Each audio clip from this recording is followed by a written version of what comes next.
Hi, y'all. Welcome to week 5 of our class. This week we're looking at THC and alcohol, and it makes me snicker because did you ever think in a class you'd have a whole section on THC and alcohol? This section will look at some of the ways that both THC and alcohol impact our brain, and what happens in our brain when the substances enter our system. And so our text does a really fantastic job of looking at the THC and the implications of that. This is a good week for vocabulary words to impress your friends with if you feel so inclined, because there's two, what I think are, super fun words that you can use with your friends. The first one is Delta-9 tetrahydrocannabinol. I said it fine until I got on camera. Delta-9 tetrahydrocannabinol, and that's THC. But if you really want to impress your friends, you can use the big word for THC and go with it.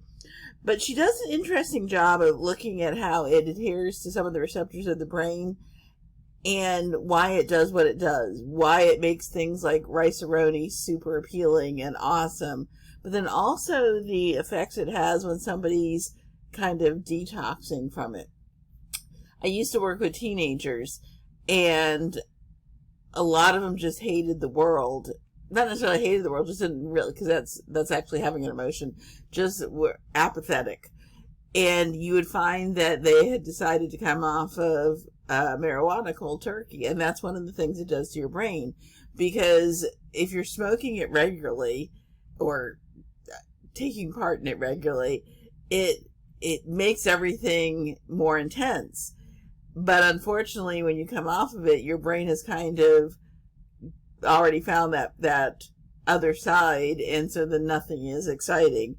I loved her comment about the Rice-A-Roni, that when she was high, she thought Rice-A-Roni was the best thing ever, and now she'd have to be backpacking in the wilderness for like a week before she'd even be interested in it. So looking at how it binds to the chemical in your brain and how it finds its kind of friends in your brain to make life even lifeier, sort of thing.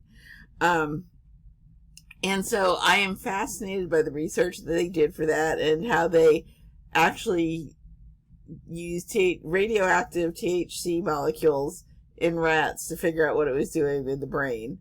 And just kind of looked at the characteristics. And so another word that you can use is the endocannabinoid system, and which stands for endogenous cannabis. But really what that's looking at is how does it function in the brain? And so throw that around with your friends and sound pretty cool. How is that connecting to the various brain cells, and what are these brain cells that like the THC? How do they recognize the THC and make that connection to give the wow factor? So they looked at the receptors, and they did the brain pieces and looked how it came up in the brain, and the brain kind of, non-technical term, sucked it in certain parts of the brain to gain that level of activation. So I'm just looking at the highlights of my book in case you're wondering what I'm doing. So fun words in here, big words, but I was fascinated by it. So it says the first natural chemical found in the brain to activate the receptor was termed anandamide, which is a Sanskrit word for bliss. And so that's kind of, if you think about it, the brain's reaction to the THC is like, ooh, sort of thing. But then on the flip side of that, coming off of it, the brain's like, ugh. So looking at just the various pieces of that, and some of the things we see in day-to-day living with people that are regularly on smoking marijuana with THC and the whole process of coming off of it. Her articulation of her coming off of the various drugs, and that it took her 9 years to get away from that craving of wanting that feeling that the THC brought. So I thought that was kind of interesting. And to go along with that, then, in our weekly activities, you've got 2 videos down here of medical marijuana, because that's the big debate of today. You know, we know that it can be used for good, but how is that? Is it bad? Is it good? And so these 2 videos talk about just some of the insights of that and what their view is on utilization for medical purposes. I'm super fascinated by the second one, A Doctor's Case for Medical Marijuana, because in his last half, so it's about a 15-minute video. If you look at like minute 8 on, actually write it down here, 9:52 on, he's actually talking about some of the emotional piece of going into the medical marijuana shops. There's a word for it, but and that whole experience, and how part of the connection to medical marijuana is that feeling of control, and that carrying connection that the apothecary provides. So he was talking about, he's a palliative care doctor, which means people that are struggling with chronic pain. But his perspective on the difference between the medical system, that's kind of like, do this, do this, do this, versus going into the medical marijuana apothecary, and people care about you and want to know what works for you and stuff like that. So, it is a 15-minute video, but I would watch it all the way through, because this last half, he's got some intriguing questions. I don't know that either of them are going to give you answers, and that's not the goal, but they're going to help you think through what is the conversation happening today, and what does it all mean from this chemical that can impact the brain so that withdrawal happens, which, if you remember from our DSM-5, withdrawal means that there's an addiction issue going on, or medical use. And how do you kind of integrate the 2 of those things when you're talking about addiction versus helping? And so they both discuss that, and it's kind of interesting.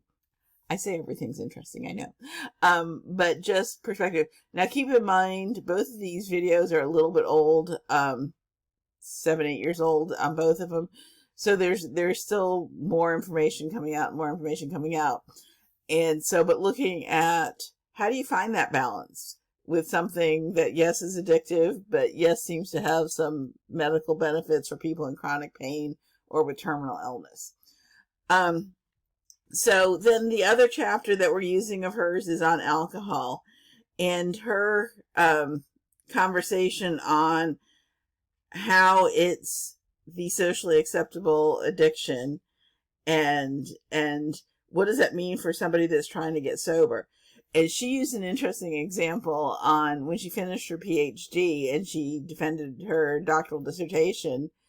Her friends didn't know what to do, because they were so used to celebrating the champagne, and they knew that she was a former alcoholic, or I guess an alcoholic in recovery, and they didn't know what to do with her. And that's our world today. Alcohol is everywhere, and if somebody's in recovery, are we making sure that they have what they need available for them?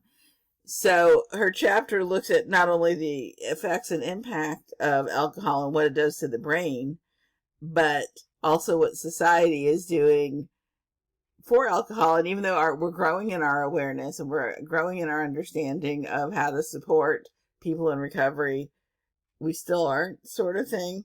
And so she calls alcohol the sledgehammer, which I just thought was interesting. And the fact that it is a sedative, and it calms the brain, but that's why people use it for avoidance and to suppress emotions. So in the assignments, you've got these 2 fact sheets down here that are super interesting. That's my favorite phrase, isn't it? So the alcohol facts one is from it's from the National Institute on Alcohol and Alcoholism. And it talks about the disorder and just how prevalent it is. And if you think about it, it's kind of open to teens. We see teens abusing alcohol regularly. And not everybody's going to have addiction issues just because they abuse a substance. But what does that mean if there is genetics, if there's a predisposition, if the brain leans into it. So some fun facts on these sheets, and some really actually kind of scary statistics. And because it's a government agency, they are a little bit more up to date than some of the videos are. Nope, that's not the right one. That's the right one.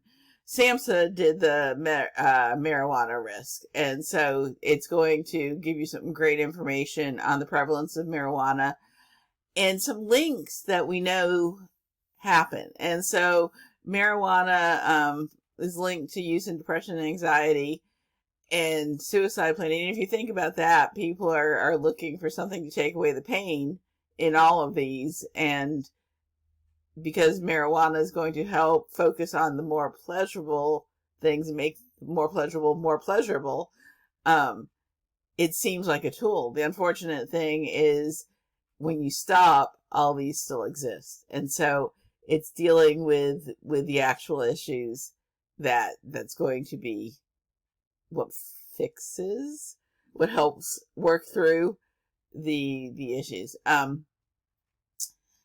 Because marijuana can kind of make people not care about anything when they're not high, all of these things become a problem because there's no drive, there's no motivation. Lack of motivation is one of the common threads in regular marijuana use.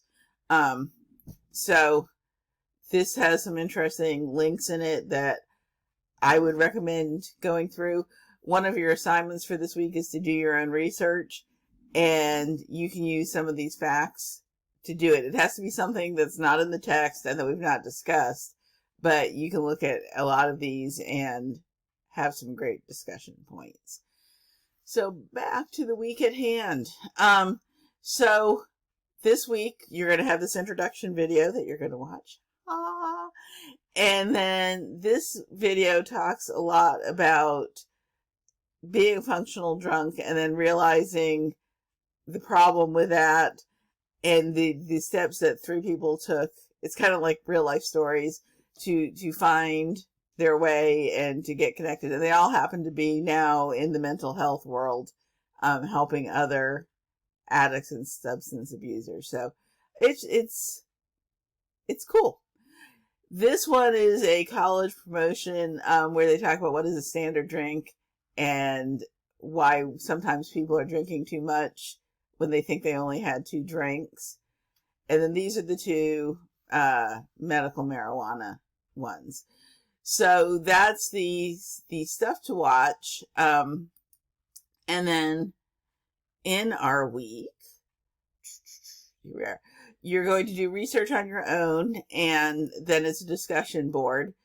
And so you're going to find 2 resources that were helpful. You're going to make sure you cite the resources in your post. You're going to give a short synopsis of the topic and your resources.